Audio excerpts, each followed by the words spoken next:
नमस्ते सदा वत्सले मातृभूमि जय हिंद दोस्तों आज के इस सेशन में आप जानेंगे उन टॉप मॉडर्न फाइटर्स एयरक्राफ्ट के बारे में जिनका लार्जेस्ट कॉम्बैट रेडियस है।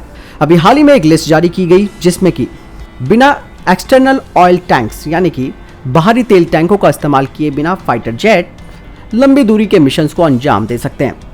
दरअसल आपको बता दें कि एक्चुअल रेंज किसी भी फाइटर जेट की वो रेंज या वो दूरी होती है जिसमें कि एक फाइटर जेट वायुमंडल की एक निश्चित स्थिति में उड़ान भर सकता है, जिसमें कि फ्यूल कंजम्पशन का ध्यान रखा जाता है, जैसे कि लॉन्च, टेक ऑफ, लैंडिंग और गति के लिए। जबकि किसी भी फाइटर जेट का कॉम्बैट रेडियस वो दूरी होती है यानी कि वो डिस्टेंस होता है जिस पर एक फाइटर जेट अपने लक्षित टारगेट को खत्म करके अपने बेस पर वापस आ सकता है। और इस तरीके के जो लार्जेस्ट कॉम्बैट रेडियस वाले फाइटर जेट्स हैं उनमें सबसे पहले नाम आता है Su-57 स्टेल्थ फाइटर जेट का। Su-57 फाइटर जेट का जो कॉम्बैट रेडियस है वो है 2064 किलोमीटर, जबकि ये सुपरसोनिक गति पर 1050 किलोमीटर तक पहुंचता है। और ये जो पैरामीटर है Su-57 स्टेल्थ फाइटर जेट का वो यूएस के F-35 फाइटर जेट से आगे है, जिनका कि करीबन 1080 और 760 किलोमीटर का कॉम्बैट रेडियस है। वहीं अमेरिका के लड़ाकू विमान F-22 रैप्टर जिसका 1250 और 760 किलोमीटर का कॉम्बैट रेडियस है। तो कॉम्बैट रेडियस के इस मामले में Su-57 जो स्टेल्थ फाइटर है वो काफी आगे है। Su-57 की अगर एक्चुअल रेंज की बात की जाए, रशिया की तरफ से ये कहा जाता है कि इसकी जो रेंज है वो 4300 किलोमीटर है, जिसमें कि अगर इसमें एक सहायक तेल टैंक जोड़ दिया जाए तो ये दूरी 5500 किलोमीटर तक पहुंच सकती है, यानी कि अतिरिक्त तेल का टैंक अगर इस पे फिट किया जाता है तो। वहीं दूसरा नंबर आता है F-15 ईगल का, जिसे कि अमेरिका ने 1970 के दशक में बनाया था और इसे मूल रूप से एयर सुपीरियरिटी फाइटर जेट के रूप में डिजाइन किया गया था। और ये फाइटर जेट अभी भी दुनिया भर के कई देशों में सर्विस दे रहे हैं। दरअसल F-15 का जो कॉम्बैट रेडियस है वो 1900 किलोमीटर है, जो कि आधुनिक लड़ाकू विमानों में दूसरा सबसे बड़ा है। इसके अलावा F-15 पांचवी पीढ़ी के लड़ाकू विमान जैसे कि F-35 और F-22 से भी काफी आगे है।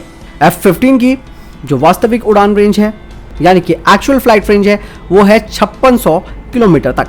F-15 में एक कन्वेंशनल एरोडायनामिक कॉन्फ़िगरेशन दिया गया है और इसका मैक्सिमम टेक ऑफ वेट है 30.9 टन का और इसकी स्पीड मैक 2.5 यानी कि 2700 किलोमीटर प्रति घंटा है।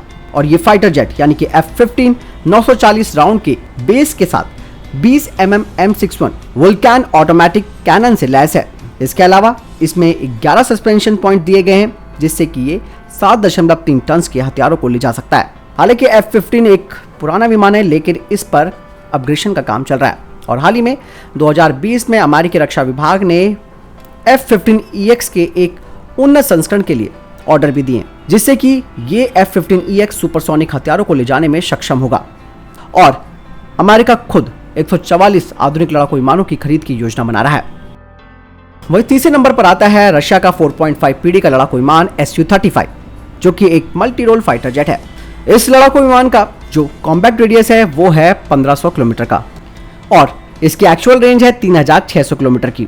Su-35 अपने खुद के थ्रस्ट वेक्टरिंग कंट्रोल के साथ एक सुपर मैनुअल लड़ाकू के रूप में तैनात है और यह 8 टन तक के पेलोड ले जाने में सक्षम है। हालांकि Su-35 के रडार को छोड़कर ये फाइटर जेट यानी कि Su-35S पांचवी पीढ़ी के लड़ाकू विमानों के भी काफी करीब है।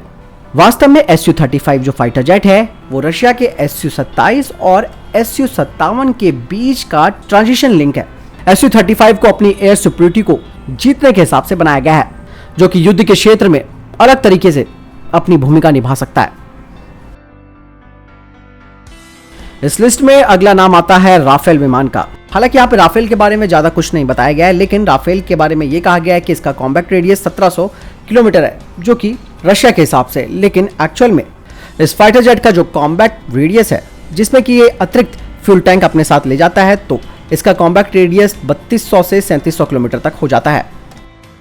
हालांकि इस लिस्ट में F-18 सुपर हॉर्नेट भी है। आपको बता दें कि F-18 सुपर हॉर्नेट राफेल की तुलना में 2000 किलोग्राम ज्यादा ईंधन ले जा सकता है। यानी कि दोस्तों आपने ये जाना कि ये वो फाइटर जेट्स हैं जो लिस्टेड किए गए हैं अपनी लार्जेस्ट कॉम्बैट रेडियस के लिए। अगर इनमें एक्सटर्नल फ्यूल टैंक्स भी जोड़ दिए जाए तो इनकी रेंज काफी बढ़ जाती है। हालांकि जो एक्सटर्नल फ्यूल टैंक्स हैं अगर उसको लगाया जाता है तो कहीं ना कहीं हथियारों के साथ कॉम्प्रोमाइज करना पड़ जाता है, तो ऐसे में हथियार फिर फाइटर जेट कम ले जा सकता है। तो कोशिश यही रहती है कि जिस फाइटर जेट का लार्जेस्ट कॉम्बैट रेडियस होता है जिसमें कि उसमें कोई अतिरिक्त ईंधन टैंक नहीं जोड़ा जा सकता वो काफी घातक हो सकता है युद्ध के मैदान में, क्योंकि उसको युद्ध भी लड़ना है और अपने बेस पर भी वापस आना है।